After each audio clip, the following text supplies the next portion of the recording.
అందరికీ నమస్కారం అండి.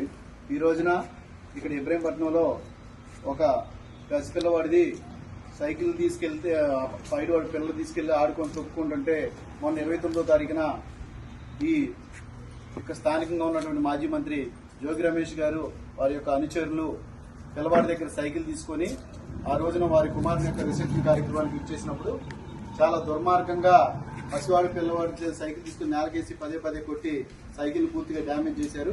ఈ రోజున ఏంటంటే తెలుగుదేశం పార్టీ ఏంటంటే కొండపల్లి పురపాలక ఆ పసిపిల్లవాడికి ఏదైతే ఉందో ఆ సైకిల్ డ్యామేజ్ ఏదైతే జరిగిందో దానికి రీప్లేస్మెంట్ గా తెలుగుదేశం పార్టీ వారు తీసుకొచ్చి వారి కుటుంబ సభ్యులకి సైకిల్ అప్పచెప్పడం జరిగింది.